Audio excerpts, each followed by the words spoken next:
नमस्कार सगळ्यांना. 5D consciousness shift या यूट्यूब चॅनलवर आपल्या सगळ्यांचं स्वागत आहे. आजचा आपला या चॅनलवरचा आपला पहिला व्हिडिओ आज मी तयार करते आहे आणि आजच्या विषयाचं नाव आहे आत्मज्ञान आणि चेतना विस्तार.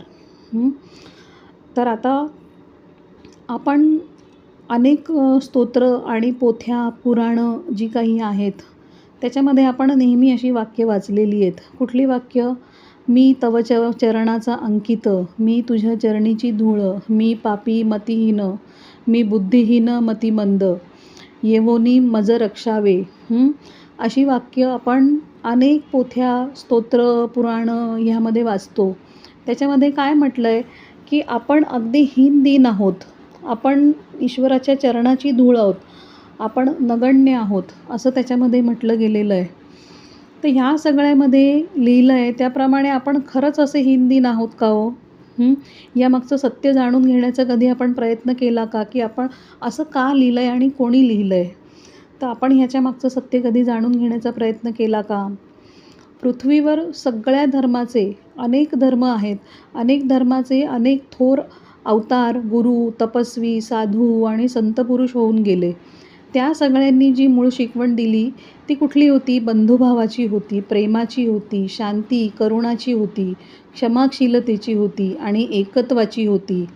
कायम साधुसंत हेच सांगून गेले ना, की प्रेमाने राहा, बंधुभावाने राहा, सगळ्यांना प्रेम द्या, तुमच्यामध्ये शांती असू दे, करुणा असू दे, अशी त्यांनी आपल्याला शिकवण दिली होती. सगळे एकच आहेत. साईबाबा पण म्हणायचे की सबका मालिक एक. तर असा एकत्वाचा संदेश ते आपल्याला देऊन गेले होते, शांतीचा, प्रेमाचा संदेश आपल्याला देऊन गेले होते. सगळे समान आहेत, सगळ्यांमध्ये ईश्वराचे गुण आहेत, हे त्यांनी जाणलं होतं, कारण ते सत्यापर्यंत पोहोचलेले होते आणि सगळ्या मानवांनी ते सत्य ओळखावं केवळ आणि केवळ यासाठीच त्यांनी तहहयात प्रयत्न केले. त्यांनी कधीच कोणाला तुच्छ लेखलं नाही. कुठलेही साधू संत बघा तुम्ही, कधीच कोणाला तुच्छ लेखलं नाही त्यांनी. आणि कधीच त्यांनी त्यांनी कधीच कोणाला स्वतःचा सेवक पण म्हटलं नाही. प्रभू रामचंद्र जे होते, तर प्रभू रामचंद्र हनुमंतांना स्वतःचा बंधू म्हणत, पण हे आपण कधी ओळखू शकलो नाही.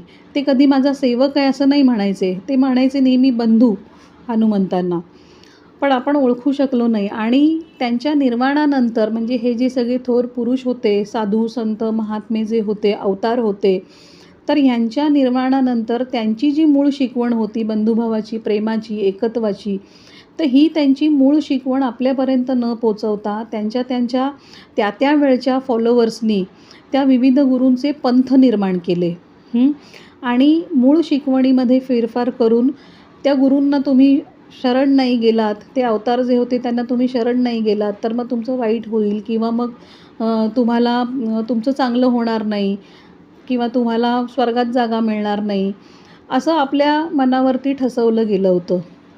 गुरु अवतार थोर होते, देव होते.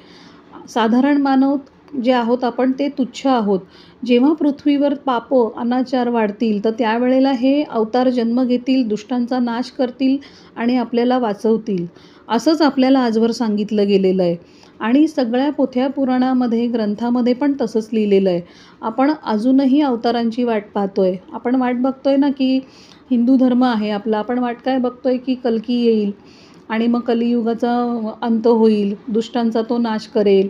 मुस्लिम लोक आहेत ते त्यांच्या नबीची वाट बघतायत. असे वेगवेगळ्या धर्मातली लोक त्यांच्या प्रेषितांची, अवतारांची वाट बघतायत.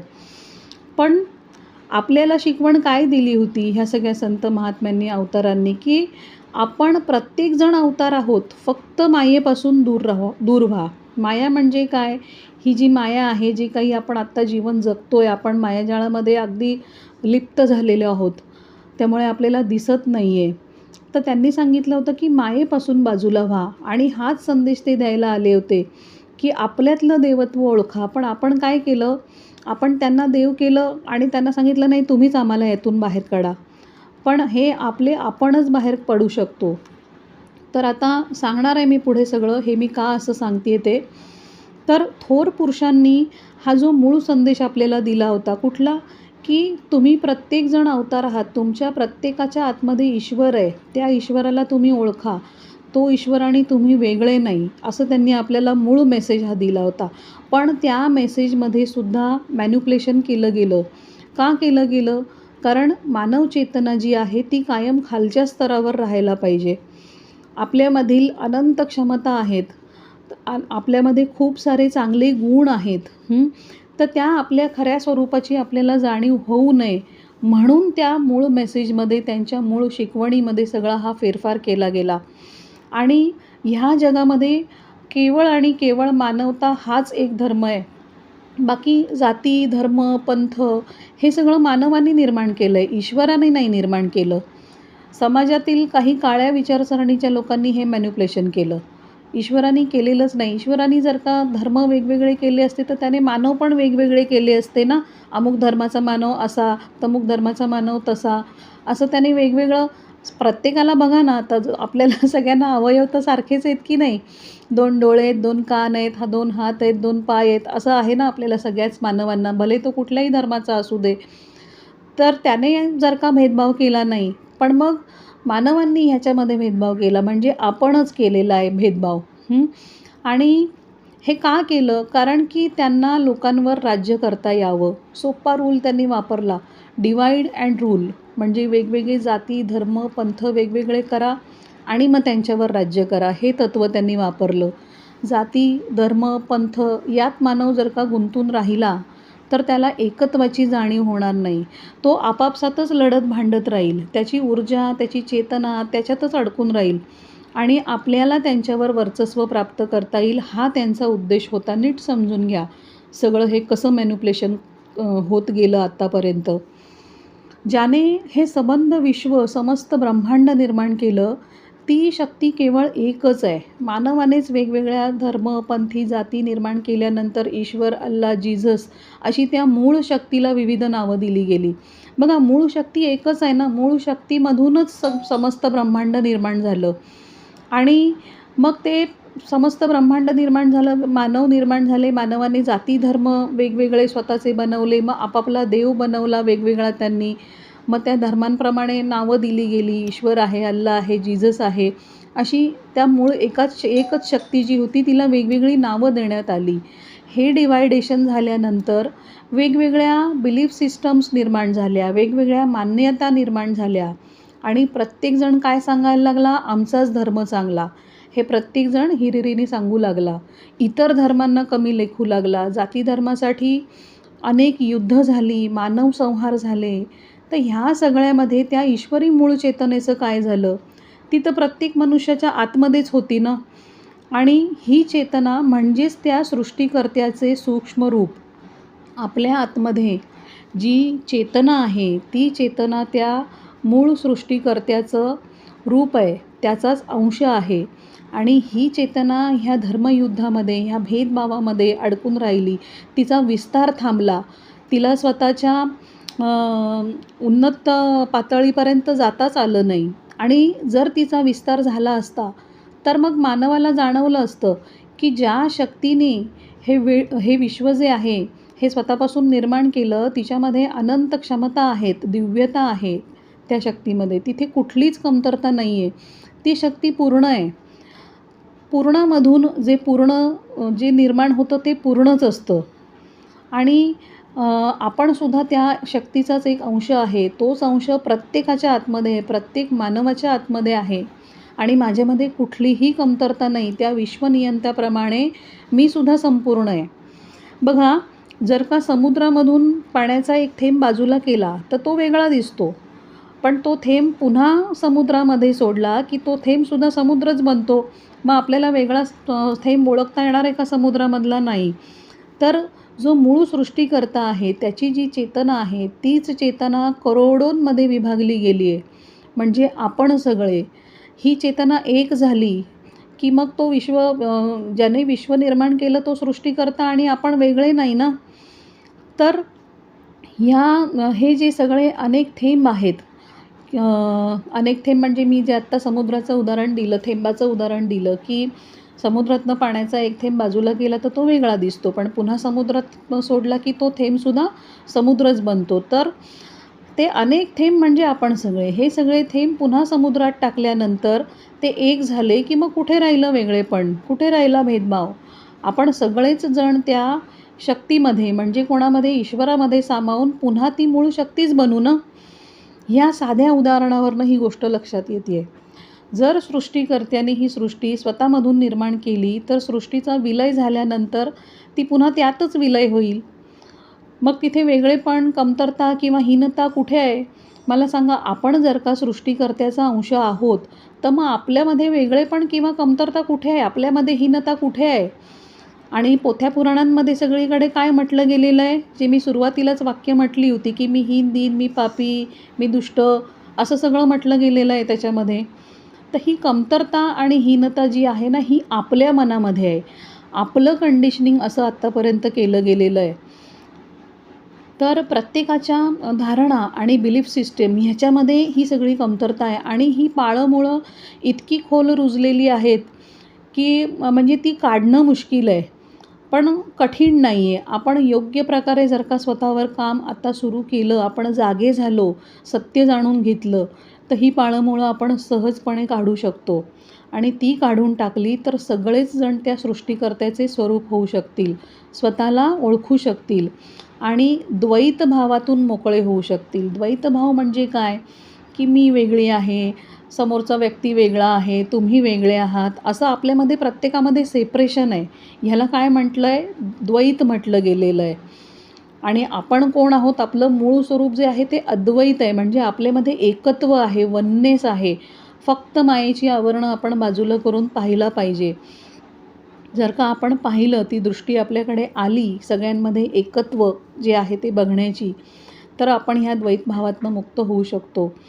तर हा धर्म वेगळा, हा पंथ वेगळा, हा मनुष्य वेगळा, मी वेगळा, अमुक एक श्रेष्ठ, मी हीन, ह्या मान्यता म्हणजेच काय आहे? द्वैतभाव आहे. तिथे सेपरेशन आहे. तर ह्या द्वैताला आपण ओळखायला हवं आहे. तरच चेतनेचा विस्तार होईल आणि ज्यांनी हे सत्य ओळखलं ते ह्याच्यातून मुक्त झाले आणि त्यांनी हाच संदेश देण्याचा आपल्याला प्रयत्न केला. पण आपण काय केलं? केवळ त्यांची थोरवी गात राहिलो. त्यांनी जे सांगितलं ते अंगीकारण्याचा आपण प्रयत्न नाही केला. तर हे जे साधू पुरुष होते, संत पुरुष होते, महात्मे होते, अवतार होते, ते जिथे कुठे असतील आणि तिथून जेव्हा हे सगळं ते पाहत असतील, तेव्हा त्यांना दुःख होत नसेल का? की आपण काय शिकवण दिली होती आणि हे काय करतायत सगळे? तर पृथ्वी माता जी आहे ती आपली आई आहे. जे आपण पेरू ते उगवून देणं, सगळ्यांना सामावून घेणं, मायेने सगळ्यांचा सांभाळ करणं, आपल्या मुलाला जे जे हवं आहे ते ते पुरवणं हा तिचा गुण आहे. आणि अनंत रचयिता म्हणजे कोण? सृष्टीकर्ता ईश्वर हा आपला पिता आहे. त्याच्याकडे अनंत बुद्धिमानता आहे, अनंत क्षमता आहेत. तो कोट्यावधी ब्रह्मांड, कोट्यावधी आकाशगंगा, कोट्यावधी नक्षत्र, ग्रह, तारे हे सगळं निर्माण करू शकतो. मानवाचे गुण त्याच्या मुलांमध्ये उतरत असतात. मग ह्या पृथ्वी मातेचे आणि अनंत रचयित्याचे गुण आपल्यात नसतील का? जर का ते आपले मातापिता आहेत तर त्यांचे गुण आपल्यामध्ये नसतील का? निश्चितच असतील. पण आपण त्याच्यापासून अनभिज्ञ आहोत. कारण आपल्याला भरकटवलं गेलं. ह्या गुणांची आणि आपल्या खऱ्या स्वरूपाशी जर परिचित व्हायचं असेल तर बाह्य जगापासून आणि ह्या मोहमायेपासून थोडंसं अलूफ होऊन आपल्याला अंतर्मुखी व्हायला हवं आहे. दररोज किमान 10 मिनिटं बाह्य जगापासून डिटॅच होऊन कोणत्याही विचाराच्या मागे न धावता, कोणत्याही विचाराला अटकाव न करता डोळे बंद करून डीप ब्रीदिंग करायला हवं आहे. आपण ह्यालाच ध्यान म्हणतात. आणि हे ध्यान करताना स्वतःला अगदी ब्रह्मांडाच्या हवाली करायचं आहे. आपण सरेंडर व्हायचं आहे. मग ते आपल्याला जागं होण्यासाठी मदत करतं. आपल्या खऱ्या स्वरूपाशी ते आपल्याला परिचित करेल. आपण कुठल्याही जाती धर्म पंथाचे असू तरीसुद्धा आपल्याला ही जाणीव होईलच. कुठली जाणीव? की ईश्वर आणि मी वेगळा नाही आहे. ईश्वर आणि मी एकच आहोत. आत्मज्ञान होणं महाकठीण काम अजिबात नाही आहे. आत्मबोध किंवा आत्मज्ञान जे काही आहे म्हणजेच काय? ईश्वर आणि आपण एक आहोत. सगळे जे आहेत मानव ते आपण एकच आहोत. तर हे ज्ञान जे आहे तर हे कर्मकठीण काम अजिबात नाही आहे. गेली हजारो वर्ष आपली दिशाभूल करण्यात आलेली आहे. कसली दिशाभूल केली आहे? की आत्मज्ञान प्राप्त होण्यासाठी अनेक जन्म घ्यावे लागतात, ते सहज सोपं नाही आहे, त्याच्यासाठी फार साधना करावी लागते.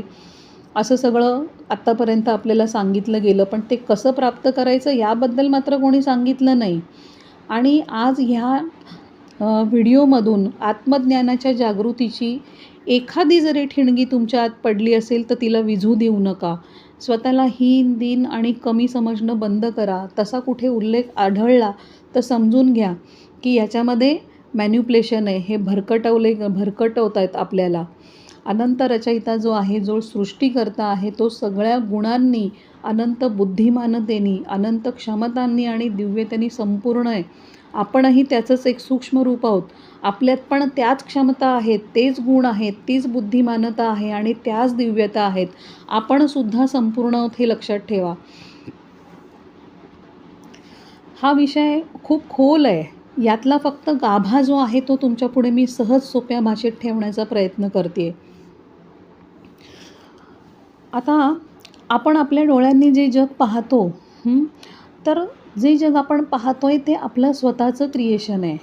ह्या जगामध्ये सुख, दुःख, प्रेम, क्रोध, न्याय, अन्याय, पापकर्म किंवा पुण्यकर्म हे सुद्धा आपण स्वतःच अनकॉन्शियसली निर्मित केलेलं आहे. तर विषय थोडासा जड आहे, कारण आजवर आपल्याला हे ज्ञान कोणी दिलं नव्हतं.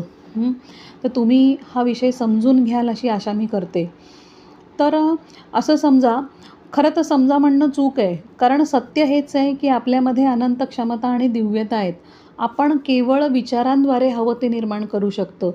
पण काय झालं आहे, आपल्याला त्याचा विसर पडला आहे. आपल्यामध्ये ज्या दिव्यता आहेत त्या दिव्यतांचा आपल्याला विसर पडलेला आहे. आपल्याला जन्माला आल्यापासून केवळ हेच शिकवलं गेलं, काय की चांगलं शिक्षण घ्यायचं, मग नोकरी व्यवसाय करून पैसे कमवायचे, लग्न करायचं, कुटुंबाचं पालनपोषण करायचं, सामाजिक आणि कौटुंबिक नातेसंबंध जपायचे, आपल्या भविष्याची सोय आपण करून ठेवायची. चांगलं जीवन जगण्यासाठी आपल्याला मेहनत करावी लागणार आहे, कष्ट करायला लागणार आहेत. चांगलं आयुष्य आपल्याला सहजासहजी मिळत नाही आहे. नेहमी चांगलं वागायचं, जर वाईट वागलं तर कर्मांचं फळ भोगावं लागतं. मृत्यू झाला तर नरकात जावं लागतं. पुढच्या जन्मामध्ये मग आपल्या आत्ताच्या कर्मांची फळं भोगायला लागतात. असं सगळं आपल्याला सांगितलं गेलं. मग त्याच्यानंतर काय की जीवनामध्ये दुःख, ताप आले की मग आपण वेगवेगळी दानधर्म करायचे, देवधर्म करायचे. चांगलं वागलं तर देव भलं करतो, वाईट वागलं तर देव शिक्षा देतो, वगैरे वगैरे. हे सगळं काही इतकं आपल्या डोक्यामध्ये भरवलं गेलं की आपण ह्या सगळ्याला सत्य मानत आलो आत्तापर्यंत. तर ह्या सगळ्यातनं भीती, असुरक्षितता आणि कमतरता हेच आपल्या आत दाबून भरलं गेलं. हेच टीचिंग आपल्याला आजवर मिळत आलेलं आहे. मुळात आपण स्वतः इतके पॉवरफुल आहोत, इतके शक्तिशाली आहोत की ह्या पूर्वापार आणि जन्मोजन्मीच्या चुकीच्या टीचिंगचं बीज जे आपल्यामध्ये पडलं ते आपण स्वतःच मॅनिफेस्ट करत गेलो. कारण की तुम्ही लॉ ऑफ अट्रॅक्शनचं तुम्ही तो नियम तुम्हाला माहिती असेल की ज्या गोष्टी आपण मानतो, ज्या गोष्टींवर आपण विश्वास ठेवतो त्याच गोष्टी आयुष्यामध्ये आपल्या घडतात. आणि मग हे जे टीचिंग आपल्याला दिलं गेलेलं आहे तर हे आपला विश्वास बनला ना, आपली विश्वास प्रणाली बनली ती. आणि त्याच्यामुळे काय झालं, ते मॅनिफेस्ट झालं आयुष्यामध्ये, आपल्या जीवनामध्ये. आणि मग त्याच्यामुळे काय झालं की हे पृथ्वीवरचं मायाजाळ, मॅट्रिक्स हे आपण नकळतपणे विणत गेलो. सगळ्यात आधी हे टीचिंग कोणी दिलं होतं याचा विचार आपण कधीच नाही केला. ह्या टीचिंगच्या पलीकडे सुद्धा काहीतरी वेगळं असू शकेल याचा विचार आपल्या मनाला शिवलाही नाही. मानवतेला ट्रॅप करण्यासाठी हजारो वर्षापूर्वी हे षडयंत्र रचलं गेलं. आणि जे मी मगाशी आत्ता सांगितलं आहे व्हिडिओमध्ये, तर त्याची बीजं मानवाच्या आतमध्ये पेरली गेली. हे समस्त ब्रह्मांड ज्या एका मूळ शक्तीने निर्माण केलं, आपण त्या शक्तीला क्रिएटर म्हणूया. ईश्वर म्हणा किंवा क्रिएटर म्हणा. तर त्या क्रिएटरनी स्वतःपासून अनेक को-क्रिएटर निर्माण केले. आपण ह्याच्यामध्ये शाळा किंवा कॉलेजमध्ये आपण शिकलो बघा, सायन्समध्ये, की एक कोशिका असते, ती स्वतःला अनेक कोशिकांमध्ये विभाजित करते. तसंच तर जो एक मूळ सृष्टीकर्ता होता त्याने स्वतःपासून अनेक को-क्रिएटर निर्माण केले. स्वतःसारख्याच सगळ्या क्षमता, अगदी cut to cut carbon copy म्हणा. तर त्याने को-क्रिएटर निर्माण केले. त्या सगळ्यांना त्याने फ्री विल चॉईस दिला. फ्री विल चॉईस म्हणजे की तुम्हाला सगळ्या अनंत क्षमता, दिव्यता माझ्यासारख्याच मी सगळ्या दिलेल्या आहेत आता तुम्ही त्याचा वापर करा, तुम्ही तुमचं पुढे क्रिएशन करा आणि त्याच्यासाठी त्याने फ्री विल चॉईस दिला आपल्याला. तर ते को क्रिएटर्स जे होते ते दुसरे तिसरे कोणी नसून आपणच आहोत. ह्या मायाजाळामध्ये अडकण्यापूर्वी आपल्यामध्ये काय होतं, एकत्व होतं, आपल्यामध्ये दुजाभाव नव्हता, आपल्यामध्ये वननेस होता. एकाला दुःख किंवा आनंद झाला की सबंध मानवजात ते दुःख किंवा आनंद आपल्या आतमध्ये अनुभव करू शकत होती. ह्याला म्हणतात एकत्व. आपल्याला कुठलेही आजार नव्हते. आपण जन्ममृत्यूच्या फेऱ्यातनं मुक्त असलेले इन्फायनाईट जीव होतो. आपल्यामध्ये काय होतं, चांगले गुण होते सगळे. विनम्रता होती, करुणा, क्षमाशीलता, कृतज्ञता, अनंत बुद्धिमानता आणि वीरता, हे 6 दिव्य गुण आपले मुख्य गुण होते. ह्याच गुणांमध्ये आपण जगत होतो. विषय विकारांचा वारा पण आपल्याला शिवलेला नव्हता आणि तेव्हा जगण्यासाठी पैशांचीही गरज नव्हती, कारण आपल्याकडे अनंत क्षमता होत्या, दिव्यता होत्या. जे काही हवं ते आपण त्वरित मॅनिफेस्ट करू शकत होतो. मग जगण्यासाठी नोकरी करा किंवा पैसे कमवा, मग ह्याची काही गरज नव्हती आपल्याला. तर जे पाहिजे ते आपण त्वरित मॅनिफेस्ट करू शकत होतो. बोलण्यासाठी आपल्याला शब्दांची देखील गरज नव्हती. फक्त टेलिपथीने आपण संवाद साधू शकत होतो. अनंत ब्रह्मांडामध्ये स्वतःला कुठेही आपण टेलिपोर्ट करू शकत होतो. टेलिपोर्ट करणं काय, एका जागेहून गुप्त होऊन दुसऱ्या जागी प्रकट होणं. तर सबंध ब्रह्मांडाचं ज्ञान आपल्याकडे होतं. तर होतं म्हणजे काय, आता नाही असं नाही, आतासुद्धा ते सगळं आपल्या आतमध्ये आहे. फक्त आपल्यामध्ये काय झालं आहे त्याच्यावरती सगळी मायेची आवरणं चढलेली आहेत. त्यामुळे आपण ते सगळं विसरलो आहे आणि हे हजारो वर्षापासून सुरू आहे. तर आपल्याला जे चुकीचं जे टीचिंग मिळालं, आपल्या आत टाकल्या गेलेल्या चुकीच्या बीजांमुळे आपण हे सगळं विसरलो. विचार करा, जर आपल्या आतमध्ये पडलेल्या चुकीच्या बीजांमुळे आणि चुकीच्या बिलीफ सिस्टम्समुळे आणि विचारांमुळे जर आपण हे मायाजाळ म्हणजे आपण हे मॅट्रिक्स निर्मित करू शकतो, तर मग ह्याच्यातनं स्वतःला मुक्त पण आपण स्वतःच करू शकतो ना. आपल्याला जसं हवं तसं सुंदर जग आपण स्वतःच निर्माण करू शकतो. बघा, साधी गोष्ट आहे, एखाद्या गोष्टीची आपल्याला खूप भीती वाटत असते ना, तीच गोष्ट घडते. आपल्या आतमध्ये इतका पगडा आहे ना भीती, असुरक्षितता ह्याचा, की आपण सतत त्याचा विचार करत असतो. आपण खूप छान होईल, चांगलं होईल असा विचार नाही करत. आपल्यामध्ये सतत असुरक्षितता असते. असुरक्षितता आपल्या आतमध्ये निर्माण झाली की आपण असुरक्षितता वाटेल अशाच गोष्टी आपल्या जीवनामध्ये आपण आकर्षित करत असतो. आकर्षित करतो म्हणण्यापेक्षा आपण स्वतः मॅनिफेस्ट करतो. तर एक लक्षात घ्यायचं आहे की कुठलाही सेवियर आपल्याला वाचवायला येणार नाही आहे. सेवियर म्हणजे काय, कुठलाही तारणहार ज्याला आपण म्हणतो की आपल्याला पासून आपल्याला कल्की वाचवायला येईल, नाही. आपण स्वतःच सेवियर आहोत. प्रत्येक धर्माचे लोक त्यांच्या प्रेषितांची, त्यांच्या अवतारांची वाट पाहत आहेत. पण ते हे विसरलेत की त्याच शक्तीचं स्वरूप ते स्वतः आहेत. मानवता आता डीप कोमामध्ये आहे. आपल्या आतल्या ज्या क्षमता आहेत, दिव्यता आहेत, त्या आपल्याला जागृत करायला हव्या आहेत. आपल्या आतील मूळ सृष्टीकर्त्याचे स्वरूप म्हणजे काय आहे, आपली चेतना आहे. तिचा विस्तार करायला हवा. अज्ञानाच्या ज्या बेड्या आपल्यावर आहेत त्या मोडायला पाहिजेत आणि हे फक्त आपणच करू शकतो, दुसरं कोणीही करू शकत नाही. आणि जेव्हा करू आपण, त्यावेळेला आपलं सत्य स्वरूप आपल्याला कळेल. ज्या ईश्वराला आपण आजवर बाहेर शोधत होतो, तो आपणच आहोत ह्याची जाणीव आपल्याला होईल. आणि हे कर्म कठीण अजिबात नाही. ज्यांना मानवचेतना जागृत व्हायला नको होती, त्यांनी बीजं पेरून ठेवली होती की हे कर्म कठीण आहे म्हणून. पण आता हे सगळं सत्य जाणून घेतल्यानंतर फक्त आताच्या परिस्थितीबाबत, मॅट्रिक्सबाबत अवेअर होणं आणि मी मघाशी उल्लेख जे केले की आपल्या हृदयातले 6 दिव्य गुण, तर ते 6 दिव्य गुण वाढवण्याचा प्रयत्न करणं, त्या 6 गुणांमध्ये जगण्याचा प्रयत्न करणं, आपली चेतना उन्नत करण्याचा प्रयत्न करणं, ह्या सगळ्या ज्या गोष्टी आहेत ह्या आपण जर का केल्या तरच ह्या दुष्टचक्रामधून मुक्त होऊन आपली घरवापसी होऊ शकते. खरं तर ना, हा विषय इतका मोठा आणि गुंतागुंतीचा आहे ना की कुठून सांगायला सुरुवात करायची तेच मला कळत नाही आहे. लिखाण असेल फेसबुकवरचं किंवा हा व्हिडिओसुद्धा थोडासा अस्ताव्यस्त झाल्यासारखं मला जाणवतं आहे. पण मी जास्तीत जास्त जरा क्रमवार सांगण्याचा किंवा लिहिण्याचा मी प्रयत्न करते आहे. मला जी माहिती मिळाली होती, आता तुम्ही सगळं हे जेव्हा म्हणजे मी तुम्हाला खूप सोपं करून सांगते आहे. माझ्यापर्यंत जेव्हा ही माहिती आली होती तेव्हा इतका धक्का बसला होता की म्हणजे 3 दिवस मी ट्रॉमामधनं होते आणि पायाखालनं कोणीतरी जमीनच खेचून घेतली आहे आणि परत डोक्यावर आभाळसुद्धा नाही आहे, अशी परिस्थिती झाली होती. ज्या ज्या माझ्या आजवरच्या बिलीफ सिस्टीम होत्या, माझ्या म्हणजे काय आपल्या सगळ्याच मानवांच्या, तर ज्या ज्या सगळ्या बिलीफ सिस्टम्स होत्या त्या सगळ्यांना तडा गेला होता. तर अशी अवस्था माझी झाली होती.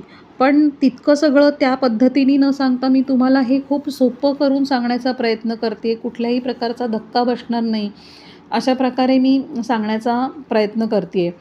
आणि खरं आता ना म्हणजे तुम्ही हे जेव्हा आता हा व्हिडिओ तुम्ही जेव्हा ऐकत असाल तेव्हा तुम्हाला वाटत असेल की असं काही नसतं, असं काही नाही आहे किंवा ह्या सांगतायत ह्याच्यामध्ये काही तथ्य नाही आहे.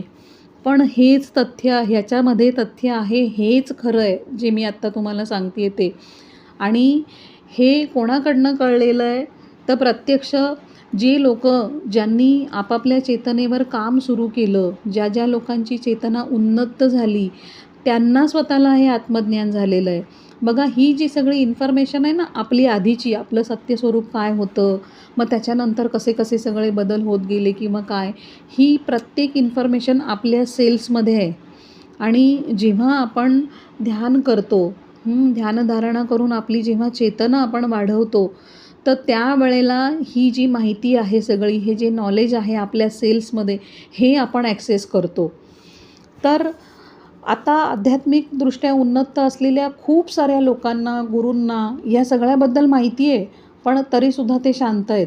आणि उलट ते मानवतेला आणखीन देवधर्म, मंत्रतंत्र, पूजा, चांगलं वाईट, पाप पुण्य, कर्म, त्याच्यानंतर कर्मकांड, त्याच्यानंतर कर्मसिद्धांत, अशा सगळ्या गोष्टींमध्ये आणखीन गुंतवून ठेवत आहेत.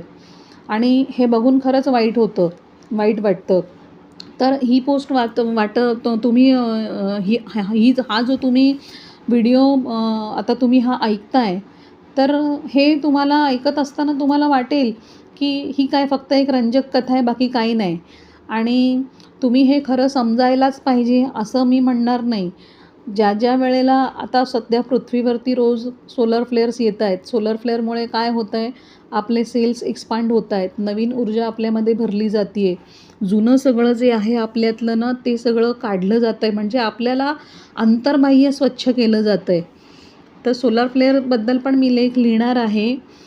आणि आता तुम्हाला समजा हे खरं वाटत असेल किंवा नसेल, तर तो तुमचा कॉल आहे शेवटी, की आणि तुम्हाला फ्री विल चॉईस आहे की तुम्ही हे सत्य मानायचं किंवा नाही मानायचं. कारण प्रत्येकाचा फ्री विल चॉईस आहे, प्रत्येकाची स्वतंत्र सोल जर्नी आहे, त्याचा मी आदर करते.